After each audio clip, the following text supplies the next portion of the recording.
हजारी प्रसाद द्विवेदी जी के द्वारा रचित 3 ऐसे ग्रंथ हैं, 3 ऐसी पुस्तकें हैं जो साहित्य इतिहास लेखन की श्रेणी में रखी जाती हैं, साहित्य इतिहास ग्रंथ के रूप में उनकी पहचान है। उन तीनों ग्रंथों की अगर हम बात करें तो आप देखेंगे हिंदी साहित्य की भूमिका, दूसरा ग्रंथ है हिंदी साहित्य का उद्भव एवं विकास, तीसरा ग्रंथ यदि आप देखें तो वो है हिंदी साहित्य का आदिकाल।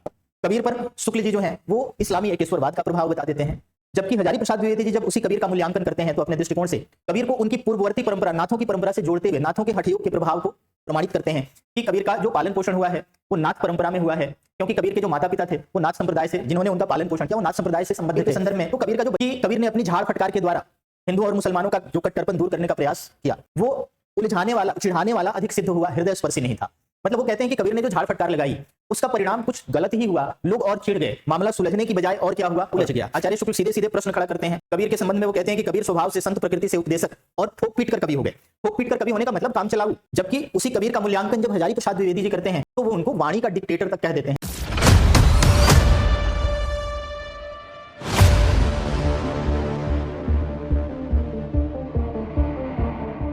नमस्कार साथियों, स्वागत है आप सभी का एक बार फिर से MIS के आदित्य बैच में। दोस्तों, पिछली जो कक्षा थी हमारी, पिछला जो वीडियो था उसमें हम लोगों ने चर्चा किया था साहित्य इतिहास लेखन के एक महत्वपूर्ण बिंदु पर, आचार्य शुक्ल पर हमारी चर्चा चल रही थी, जिसमें हमने आचार्य शुक्ल के साहित्य इतिहास लेखन के दृष्टिकोण को समझा, उनके द्वारा किए गए कालखंड के वर्गीकरणों को समझा, उनके द्वारा किए गए नामकरण पर हमारी चर्चा हुई।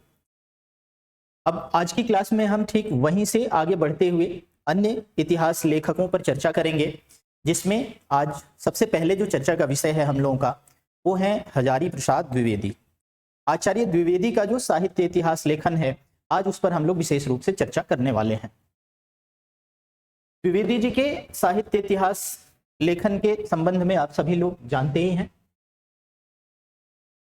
आचार्य हजारी द्विवेदी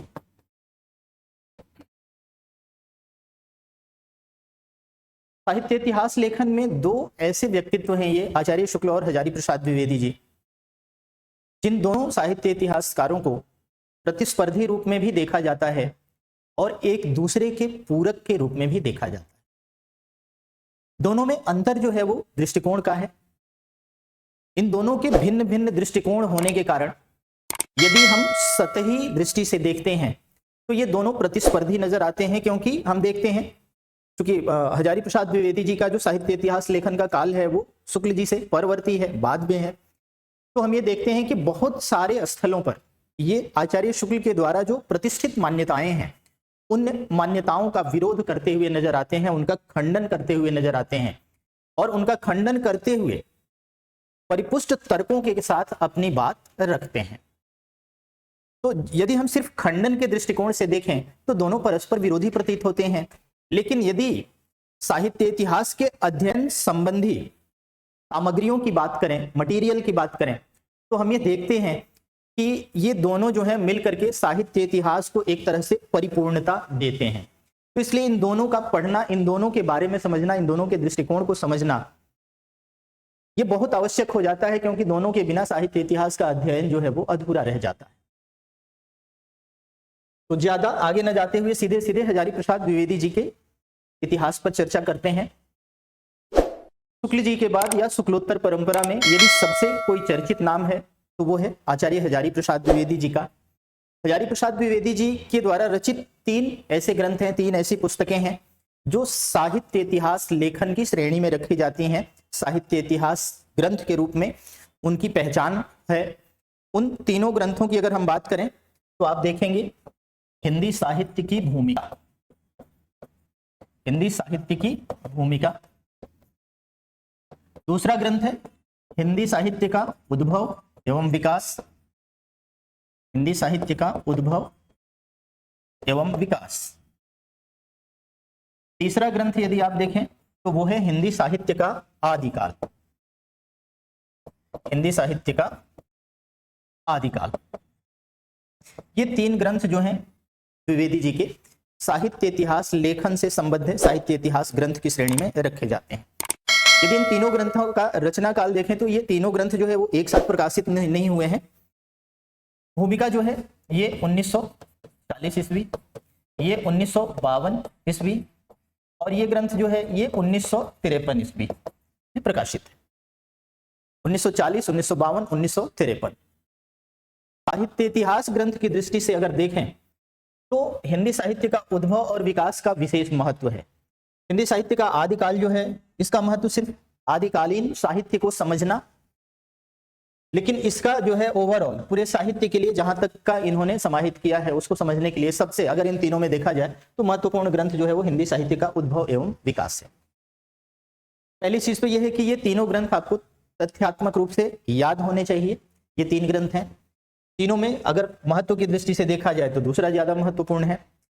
अब इनके जो साहित्य इतिहास लेखन की प्रमुख विशेषताएं हैं उन पर हम लोग कुछ महत्वपूर्ण बिंदुओं पर चर्चा करेंगे। इनके साहित्य इतिहास लेखन की विशेषताओं की अगर बात करें तो इससे पहले जैसे कि हमने शुक्ल जी को देखा, शुक्ल जी का दृष्टिकोण जो था वो प्रत्यक्षवादी था या विधेयवादी कह सकते हैं, तेन से प्रभावित थे। यदि आप हजारी प्रसाद द्विवेदी जी के इतिहास लेखन पर दृष्टि डालें, इनके दृष्टिकोण की बात करें तो इनका दृष्टिकोण जो है वो परंपरावादी है। विशेषताओं में पहली चीज, इनका जो दृष्टिकोण है वो क्या है आपका परंपरावादी, या इसको आप ऐतिहासिक भी कह सकते हैं, ऐतिहासिक दृष्टिकोण। दोनों में अंतर यही होता है, प्रत्यक्षवाद या विधेयवाद में आपने देखा कि देश काल वातावरण संकलन त्रयी के आलोक में किसी रचना का मूल्यांकन हो रहा है या किसी ऐतिहासिक घटना की विवेचना की जा रही है। जहां पर परंपरावादी दृष्टिकोण आ जाएगा तो यहां पर किसी भी घटना को, किसी भी साहित्यिक घटना को या किसी भी साहित्यिक रचना का मूल्यांकन जो है उसके पहले की परंपरा के साथ जोड़कर देखा जाएगा, पूर्ववर्ती परंपरा के साथ सामंजस्य बिठाते हुए उसके ऊपर पूर्ववर्ती परंपरा के प्रभाव के आलोक में उसका विवेचन किया जाएगा। इसलिए इसको कहा जाता है परंपरावादी दृष्टिकोण या ऐतिहासिक दृष्टिकोण। अब जहां तक इस दृष्टिकोण का संबंध है, जैसे हमने विधेयवाद में देखा कि वो तेन का दृष्टिकोण है, ये मूलतः पाश्चात्य चिंतक हडसन का दृष्टिकोण है। परंपरावादी दृष्टिकोण जो है यह मूलतः क्या है, पाश्चात्य चिंतक हडसन का दृष्टिकोण है। पाश्चात्य आलोचना के क्षेत्र में तेन का विरोध हडसन करते हैं। शुक्ल जी तेन से प्रभावित हैं, द्विवेदी जी हडसन से प्रभावित हैं, तो इसीलिए यहां पर सीधे तौर पे देखने पर यह लगता है हमें कि भाई शुक्ल जी का विरोध कर रहे हैं हजारी प्रसाद द्विवेदी जी। वस्तुतः ये 2 अलग अलग दृष्टिकोण हैं और दोनों मिलकर के मूल्यांकन की पद्धति को परिपूर्ण करने का दायित्व पूरा करते हैं। तो यहां पर ध्यान रखने की बात, एक तो इनका दृष्टिकोण कई बार पूछ लिया जाता है, ये दृष्टिकोण आया कहां से, तो ये पाश्चात्य चिंतक हडसन का दृष्टिकोण है और ये हडसन से प्रभावित है। अब यदि इस प्रभाव को आप देखें तो इससे बहुत सारी चीजें, बहुत सारे निष्कर्ष आप स्वतः निकाल सकते हैं, ठीक है ना। जैसे कबीर का मूल्यांकन करते हुए कई जगहों पर आपने देखा होगा हजारी प्रसाद द्विवेदी जी शुक्ल जी जो हैं उनके प्रति एक सीमा में बंध जाते हैं, कुछ ऐसी आलोचनात्मक टिप्पणियां करते हैं जिनको नकारात्मक रूप में देखा जाता है। जैसे कबीर पर शुक्ल जी जो हैं वो इस्लामी एकेश्वरवाद का प्रभाव बता देते हैं, जबकि हजारी प्रसाद द्विवेदी जी जब उसी कबीर का मूल्यांकन करते हैं तो अपने दृष्टिकोण से कबीर को उनकी पूर्ववर्ती परंपरा, नाथों की परंपरा से जोड़ते हुए नाथों के हठयोग के प्रभाव को प्रमाणित करते हैं कि कबीर का जो पालन पोषण हुआ है वो नाथ परंपरा में हुआ है, क्योंकि कबीर के जो माता पिता थे वो नाथ संप्रदाय से, जिन्होंने उनका पालन पोषण किया वो नाथ संप्रदाय से संबद्ध थे। तो कबीर का जो बचपन गुजरा है वो नाथ संप्रदाय में गुजरा है, इसलिए नाथ पंथियों के हठयोग का प्रभाव इनके ऊपर स्पष्ट दिखाई देता है। तो कबीर की जो अखड़ता है उसको वो नाथों के हठयोग के साथ जोड़ते हैं, जबकि शुक्ल जी को कबीर की जो अखड़ता है वो नागवार गुजरती है। शुक्ल जी लिखते हैं कबीर के संदर्भ में कि कबीर ने अपनी झाड़ फटकार के द्वारा हिंदुओं और मुसलमानों का जो कट्टरपन दूर करने का प्रयास किया वो उलझाने वाला, चिढ़ाने वाला अधिक सिद्ध हुआ, हृदय स्पर्शी नहीं था। मतलब वो कहते हैं कि कबीर ने जो झाड़ फटकार लगाई उसका परिणाम कुछ गलत ही हुआ, लोग और चिढ़ गए, मामला सुलझने की बजाय और क्या हुआ, उलझ गया। जबकि हजारी प्रसाद द्विवेदी जी जब उनके झाड़ फटकार का मूल्यांकन करते हैं तो ये झाड़ फटकार वाली प्रवृत्ति जो उनमें आई है, उनमें ये जो अखड़ता आई है वो आई है नाथों के हठयोग से। तो इस तरह से उसको पहले की परंपरा में ले जाते हैं, कबीर को उनके पहले की परंपरा में ले जाते हैं। सुर का मूल्यांकन करते हैं तो उनको जयदेव और चंडीदास की परंपरा के साथ जोड़ते हैं। तो इस तरह किसी भी साहित्य का या साहित्यकार का जब मूल्यांकन करते हैं ये, तो उसकी पूर्ववर्ती परंपरा के साथ उनको जोड़ते हुए पूर्ववर्ती परंपरा के प्रभाव को स्पष्ट करते हैं। ये दोनों का अंतर हो जाता है। दूसरी चीज, अगर इनके वर्गीकरण को देखें तो शुक्ल जी का जो कालखंडों का वर्गीकरण है, वो एक तरह से शुक्ल जी ने क्या किया है कि वैज्ञानिक पद्धति का प्रयोग करते हुए अलग अलग प्रवृत्तियों को अलग अलग जगह पे रखा है, जिससे साहित्य का अध्ययन, साहित्य के इतिहास का अध्ययन जो है वो सरल हो जाए। हर छोटी छोटी चीज को अलग अलग यूनिट में बांट देने पर क्या होता है, काम सरल हो जाता है। जबकि वहीं पर हजारी प्रसाद द्विवेदी जी जो हैं वो संश्लेषणात्मक पद्धति का प्रयोग करते हैं, मतलब वो समग्रता को एक साथ लेके चलते हैं। अब जब किसी चीज को उसकी पूर्ववर्ती परंपरा के साथ आप जोड़ते चले जाओगे तो सब जुड़ करके क्या हो जाएगा, एक साथ सिंथेसाइज हो जाएगा, सबका संश्लेषण हो जाएगा। तो दूसरी चीज खास जो है इनके दृष्टिकोण या इनकी पद्धति का, वो ये है कि इनकी पद्धति जो है वो संश्लेषणात्मक है। इनकी पद्धति क्या है, संश्लेषणात्मक। मतलब ये समग्रता पर बल देते हैं, समग्रता पर जोर देते हैं। ठीक है। तीसरी चीज, इनके साहित्य इतिहास लेखन का, द्विवेदी जी जो हैं इनका जो साहित्य के मूल्यांकन संबंधी मानक है, जैसे हर आलोचक अपने हिसाब से साहित्य का मूल्यांकन करते हैं और उस मूल्यांकन के लिए मानदंडों का निर्धारण करते हैं, या परंपरागत जो पहले से चले आ रहे हैं मानदंड हैं, उन मानदंडों पर रचनाओं का मूल्यांकन करते हैं। तो जहां तक जब हम शुक्ल जी को पढ़ रहे थे तो हमने देखा कि उन्होंने क्या किया कि समाजशास्त्र और काव्यशास्त्र दोनों तरह के मानकों को एक साथ करके रस की लोक मंगलवादी अवधारणा प्रस्तुत की और उसी के आलोक में, उसी के आधार पर रचनाओं का मूल्यांकन किया। जबकि जब हम हजारी प्रसाद द्विवेदी जी को पढ़ते हैं तो वहां पर स्पष्ट हो जाता है कि इनका रचनाओं का मूल्यांकन संबंधी जो दृष्टिकोण है ना, वो पूरी तरह से समाजशास्त्रीय है, मानव केंद्रित है, मानवता से संबद्ध है। तो इनका मूल्यांकन संबंधी दृष्टिकोण जो है वो क्या है, कह सकते हैं समाजशास्त्रीय, या पूरी तरह से दूसरे शब्दों में अगर आप कहना चाहें तो आप ऐसा भी कह सकते हैं कि मानवतावादी है। मतलब इनका यह है कि वही साहित्य उच्च कोटि का साहित्य कहला सकता है या कहलाया जाएगा जिसमें पूरी तरह से मानव का कल्याण निहित हो। ऐसा साहित्य जो शिल्प के स्तर पर कितनी भी उच्च कोटि का क्यों न हो, लेकिन यदि उसमें मानव कल्याण निहित नहीं है तो ऐसे साहित्य को द्विवेदी जी साहित्य की श्रेणी में नहीं रखते। तो इनका सबसे मेन जो पैरामीटर है साहित्य के मूल्यांकन का, वो ध्यान रखिएगा, वो समाजशास्त्रीय है। इन्होंने अशोक के फूल जो इनका निबंध है उसमें लिखा भी है कि मनुष्य ही साहित्य का लक्ष्य है। इनके मूल्यांकन के संबंध में या इनकी दृष्टि के संबंध में दूसरी महत्वपूर्ण बात या उल्लेखनीय बात यह है कि ये शिल्प की तुलना में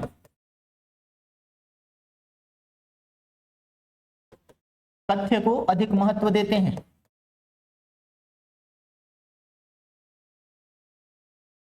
शिल्प की तुलना में क्या है, ये तथ्य पक्ष को, क्योंकि ये बताने की आवश्यकता नहीं है जब इनका दृष्टिकोण ही मानवतावादी है। शिल्प का मतलब रचना के शिल्प सौंदर्य से है, उसकी भाषा शैली, उसका काव्य स्वरूप, उसकी रस योजना, अलंकार योजना, छंद योजना से है। और कथ्य का संबंध उसके द्वारा निहित जो उसका उद्देश्य है, जो वक्तव्य है, वो है। तो यहाँ पर कथ्य को जो भी मानवतावादी दृष्टिकोण का व्यक्ति होगा वो कथ्य पक्ष को अधिक महत्व देगा, जिसका दृष्टिकोण समाजशास्त्रीय होगा वो कथ्य को अधिक महत्व देगा, शिल्प को कम महत्व देगा। स्वाभाविक है। तो इनके मूल्यांकन में आप एक महत्वपूर्ण बात ये भी देखेंगे कि ये शिल्प की तुलना में कथ्य को अधिक महत्व देते हैं। वस्तुतः कई जगहों पर आप ऐसा भी देखेंगे, मतलब हम ऐसा नहीं कह सकते कि इन्होंने शिल्प को खारिज कर दिया, शिल्प को निरस्त कर दिया, ऐसी कोई बात नहीं कही जा सकती। बट कंपेरेटिव अगर देखेंगे, तुलनात्मक रूप से अगर आप देखेंगे तो शिल्प की तुलना में आपको यह मिलेगा कि इन्होंने कथ्य पक्ष को अधिक महत्व दिया है। ठीक है। इसके साथ साथ आचार्य शुक्ल की कई मान्यताओं को चुनौती देते हैं ये आचार्य शुक्ल की कई मान्यताओं को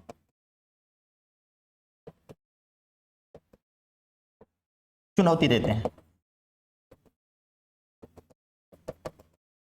अब यदि इन चुनौतियों की बात की जाए तो आप समझ सकते हैं, इसको आप आदिकाल से ही उठा के देख लीजिए। आदिकाल में आप देखते हैं कि आचार्य शुक्ल जो है वो आदिकालीन साहित्य में जो सिद्ध साहित्य है, नाथ साहित्य है, उसको साहित्य की कोटि से बाहर कर देते हैं, क्योंकि शुक्ल जी का पैरामीटर जो है वो रस की लोक मंगलवादी धारणा है।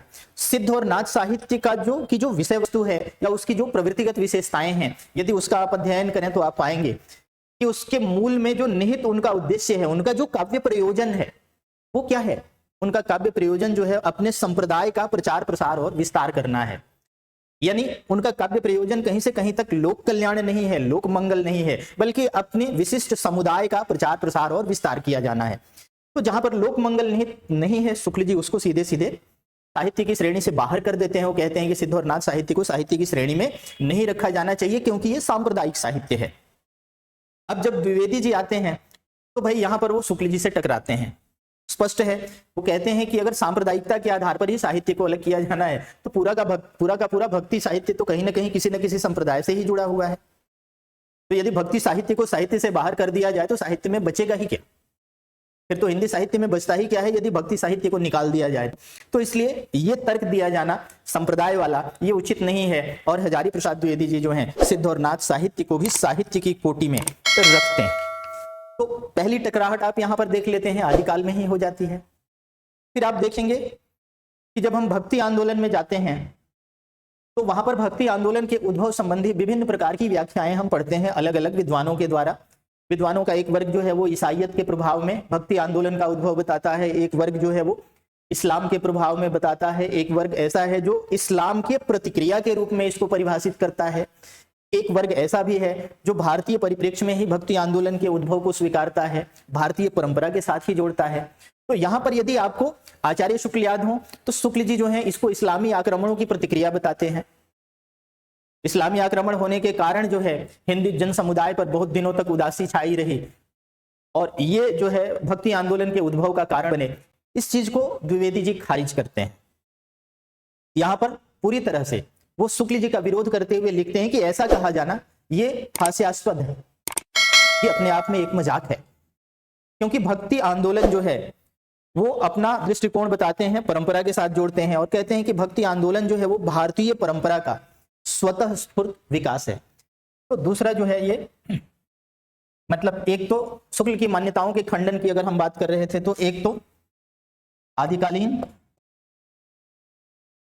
सिद्ध और नाथ साहित्य को साहित्य मानना, एक तो यहां शुक्ल जी से टकरा गई है।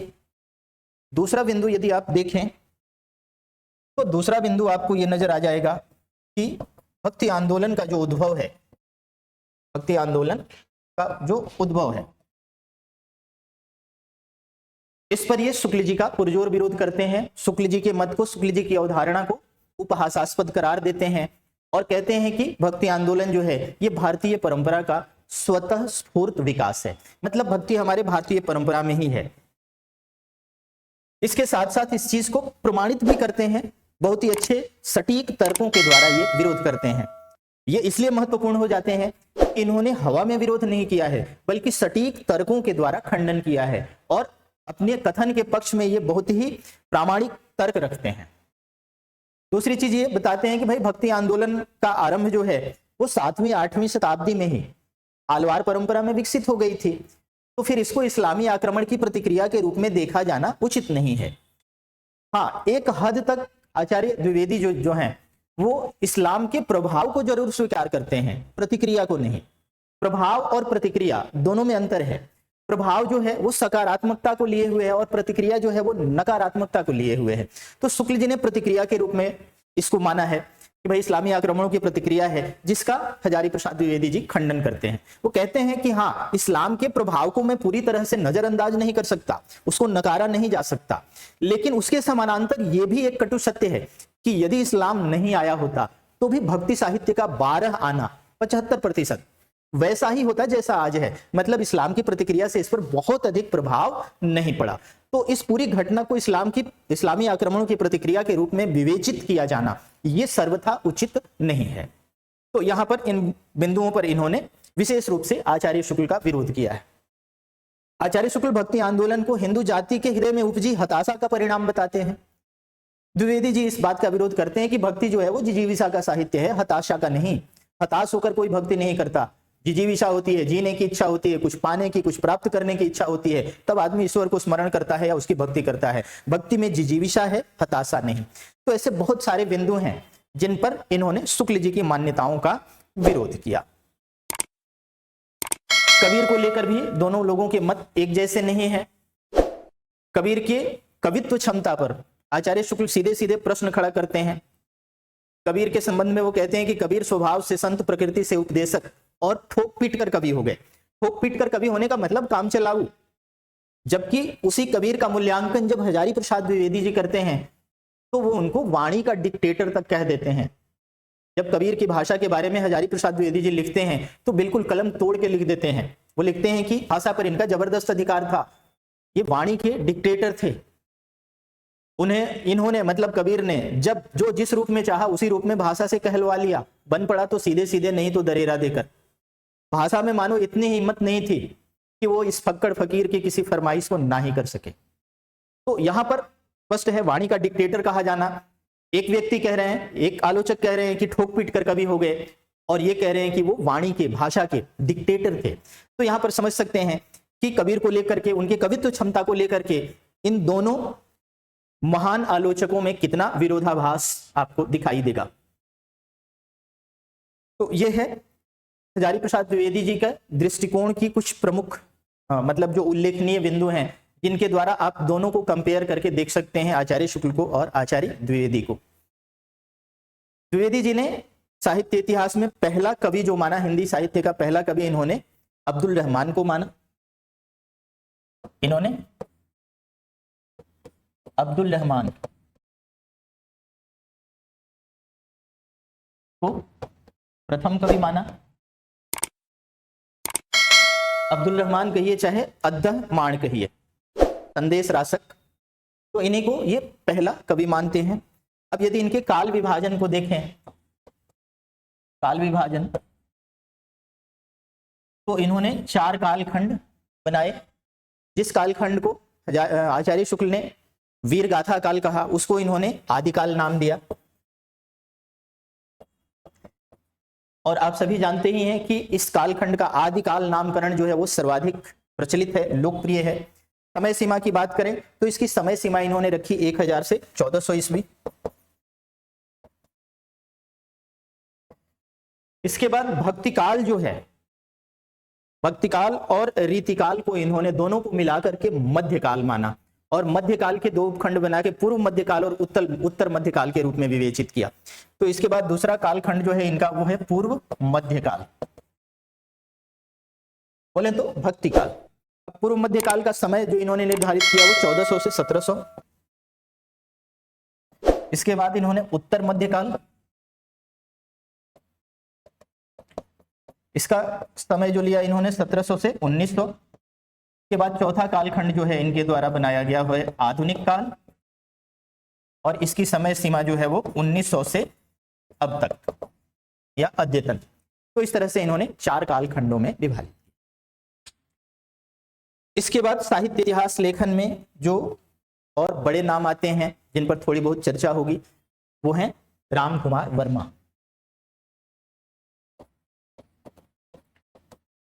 राम कुमार वर्मा जी जो हैं, इन्होंने हिंदी साहित्य का आलोचनात्मक इतिहास लिखा। इनका ग्रंथ जो है वो है हिंदी साहित्य का आलोचनात्मक इतिहास।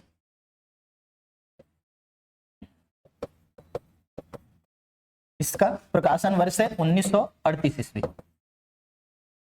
1938 में इनका इतिहास प्रकाशित हुआ। इन्होंने जो इतिहास लिखा है इसमें 693 से लेकर 1693 तक का समय लिया है। 693 ईस्वी से 1693 ईस्वी तक का इतिहास।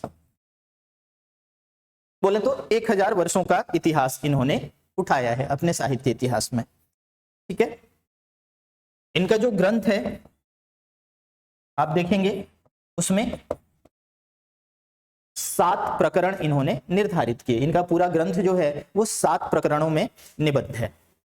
अब इनकी कुछ प्रमुख विशेषताओं की अगर हम बात करें तो इन्होंने जो कालखंडों के नाम हैं उन नामकरणों पर थोड़ा बहुत परिवर्तन करने का प्रयास किया।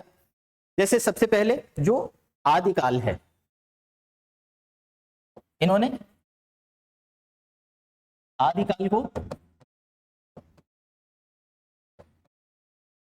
संधि एवं चारण काल कहा। मतलब इसके 2 उपखंड बना दिए। पहला उपखंड जो है वो संधि काल है, दूसरा उपखंड जो है वो चारण काल है। ठीक है, दूसरी चीज खास, वर्मा जी जो हैं वो हिंदी का प्रथम कवि स्वयंभू को मानते हैं। इन्होंने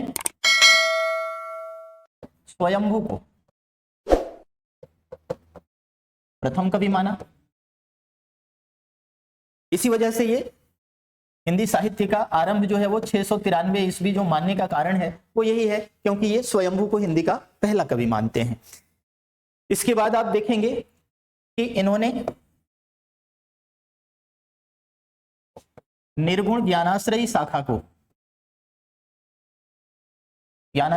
को संत काव्य तथा निर्गुण प्रेमाश्रयी शाखा को प्रेम काव्य से संज्ञापित किया तथा प्रेमाश्रयी शाखा को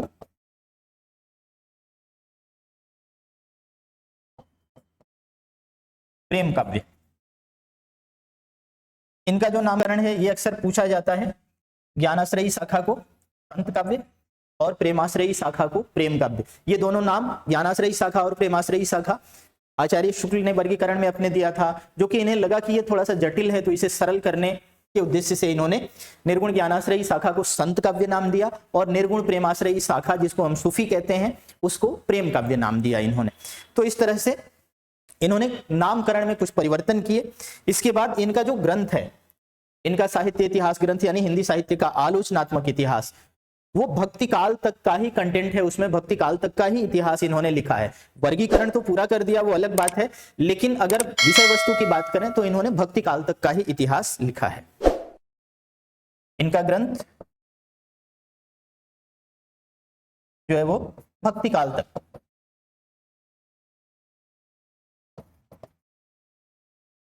वर्गीकरण पूरे का है, लेकिन ग्रंथ जो है वो आदिकाल और भक्ति काल ये 2 साहित्य आपको वहां पर मिलेंगे।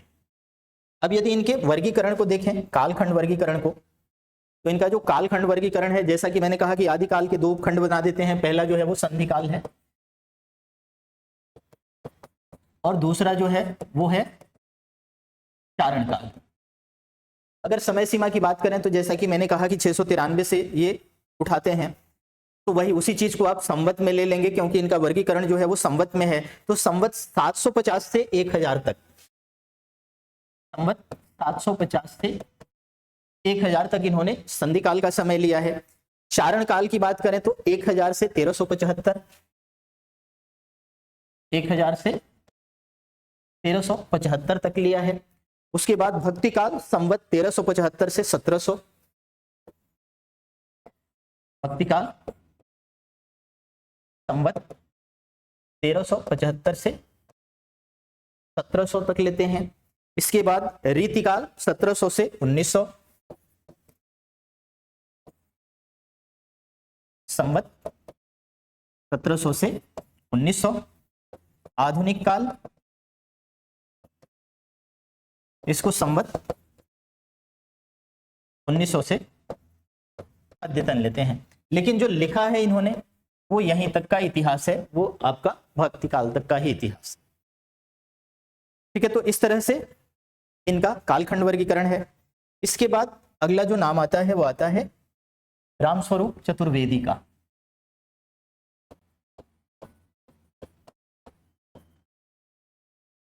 रामस्वरूप चतुर्वेदी एक महत्वपूर्ण नाम है। सन 1986 में इन्होंने साहित्य इतिहास ग्रंथ की रचना की, जिसका नाम हिंदी साहित्य और संवेदना का विकास है। ग्रंथ जो है इनका हिंदी साहित्य और संवेदना का विकास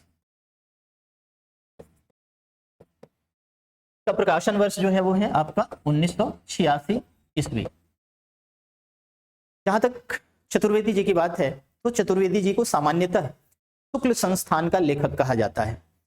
शुक्ल जी, अब जैसा कि ऐसा सुनने में अटपटा लगता है, शुक्ल जी के बारे में संस्थान शब्द का प्रयोग किया मैंने। शुक्ल जी जो हैं वो अपने आप में एक आलोचक या इतिहासकार या एक विद्वान नहीं है, बल्कि अपने आप में एक पूर्ण संस्थान है।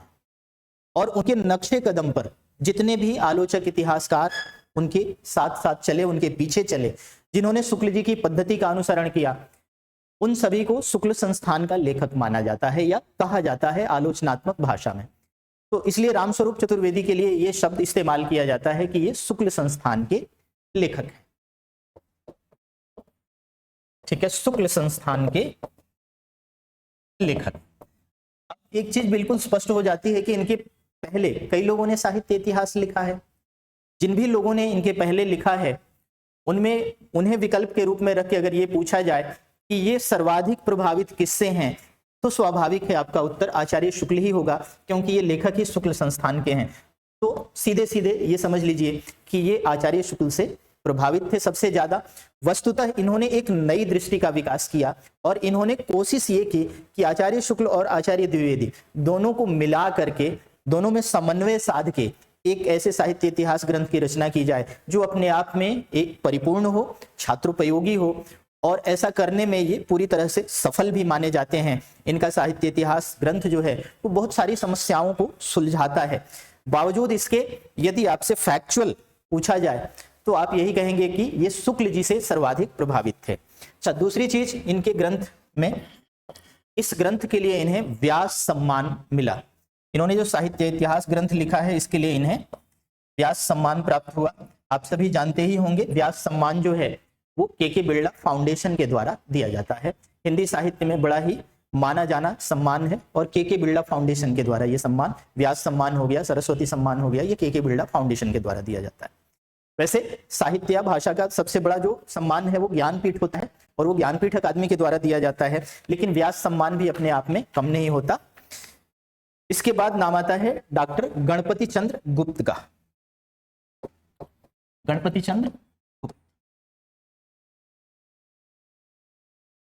चंद्र गुप्त जो हैं, इन्होंने हिंदी साहित्य का वैज्ञानिक इतिहास लिखा। इनके ग्रंथ का नाम है हिंदी साहित्य का वैज्ञानिक इतिहास।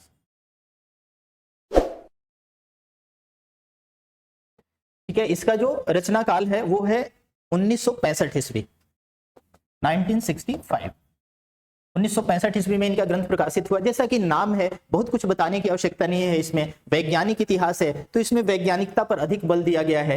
ये अति वैज्ञानिक तरीके से इन्होंने लिखा और ये वैज्ञानिकता ही इस ग्रंथ के जटिलता का कारण है। इस वैज्ञानिकता के कारण ही ये ग्रंथ जो है इनका वो थोड़ा कॉम्प्लेक्स हो गया और यदि देखें तो पूरी तरह से उसको छात्रोपयोगी नहीं माना जाता है। अकादमिक में बहुत ज्यादा इसका रोल इसीलिए नहीं हो पाता है क्योंकि ये अति वैज्ञानिक है। अब इससे क्या होगा कि बहुत सारे कालखंड बन जाएंगे, हर छोटी छोटी प्रवृत्ति के आधार पर अलग अलग रखना होगा साहित्य को वैज्ञानिकता का अनुपालन करते हुए। तो इस वजह से इसमें क्या होता है, ये कॉम्प्लेक्स हो जाता है, इसमें बहुत सारी जटिलता आ गई है। इनका जो ग्रंथ है इसके बारे में दूसरी चीज ये ध्यान रखेंगे, ये ग्रंथ जो है वो 2 भागों में है और वो 2 भाग जो हैं 1857 ईस्वी से पहले का समय और दूसरा भाग है 1857 ईस्वी के बाद का समय। तो 2 पार्ट का लॉजिक यही है कि 1857 ईस्वी से पहले का समय और दूसरा जो है 1857 ईस्वी के बाद का समय। अब लॉजिकली आप भी समझ रहे होंगे कि 1857 एक बहुत बड़ी राजनीतिक घटना है और इस घटना के बाद देश की आर्थिक, राजनीतिक, सामाजिक ढांचे में बहुत बड़ा बदलाव आया, बहुत बड़े परिवर्तन आए और यही परिवर्तन साहित्य में भी होता है। तो ये क्या है, एक तरह से माइलस्टोन है जहां से साहित्य का स्वरूप जो है वो बदलता है। तो इसलिए इन्होंने इसको एक विभाजक रेखा के तौर पे 1857 को माना है। बहुत सारे विद्वान 1850 भारतेंदु जी के जन्म काल को लेते हैं और बहुत सारे विद्वान 1857 की जो घटना है उस घटना को लेते हैं। तो ये भी ऐसे ही विद्वानों में से एक हैं जो 1857 की घटना को लेते हैं एक विभाजक रेखा के तौर पे और यहाँ से साहित्य के स्वरूप में बहुत बड़ा परिवर्तन आ जाता है।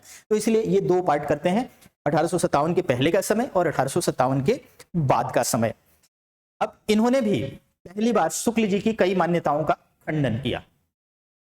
कुछ ऐसी मान्यताएं हैं, जैसे सूफी जो साहित्य है, सूफी साहित्य को शुक्ल जी ने फारसी शैली का काव्य बताया, मसनवी शैली बताया था, जिसका खंडन करते हुए इन्होंने उसे भारतीय शैली का काव्य सिद्ध करने का प्रयास किया अपने ग्रंथ में।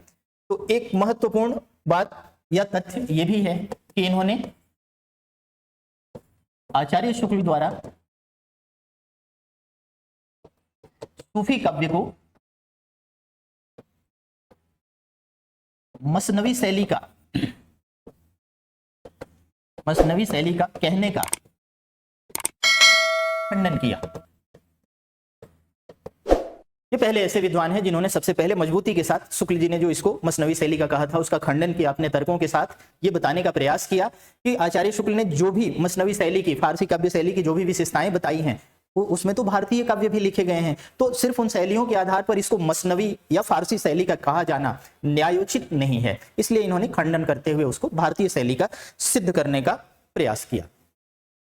ठीक है, अब इसके बाद एक नाम और जिस पर हम लोग आज चर्चा करेंगे आज की क्लास में, वो है डॉक्टर बच्चन सिंह।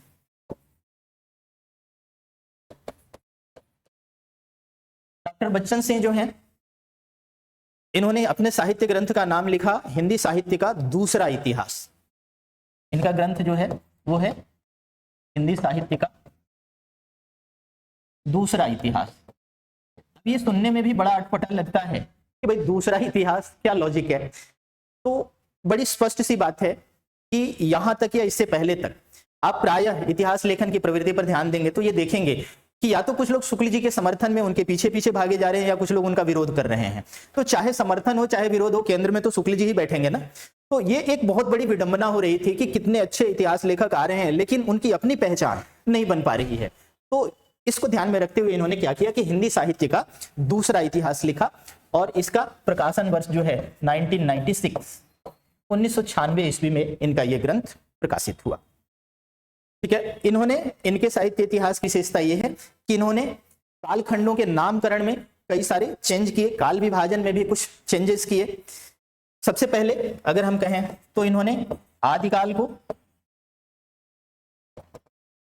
अपभ्रंश काल एक जातीय साहित्य नाम दिया।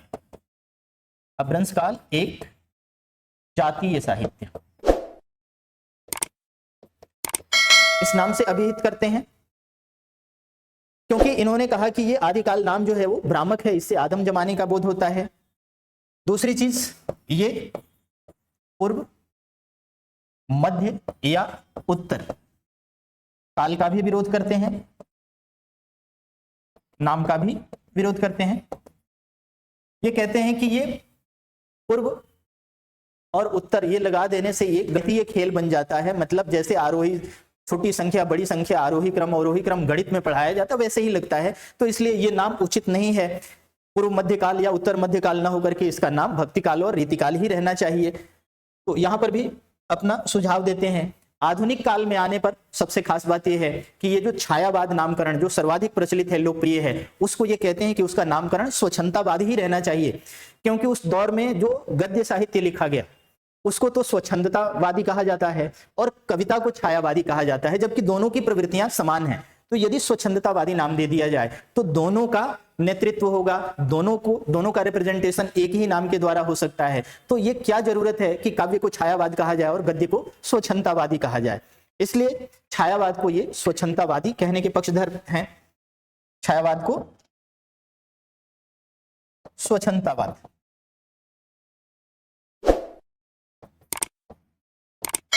इस तरह से बच्चन सिंह ने कई सारे चेंजेस किए, अपने सुझाव दिए। और जहां तक प्रथम कवि का प्रश्न है तो डॉक्टर बच्चन सिंह विद्यापति को हिंदी का पहला कवि मानते हैं। तो ये भी ध्यान रखेंगे, ये विद्यापति को प्रथम कवि मानते हैं। ठीक है, तो यहां तक बच्चन सिंह तक हम लोगों ने चर्चा कर ली है। अब इसके आगे के साहित्य इतिहास लेखक या उनके इतिहास की चर्चा जो हम करेंगे वो अगली क्लास में करेंगे। ठीक है, बहुत बहुत धन्यवाद बने रहने के लिए।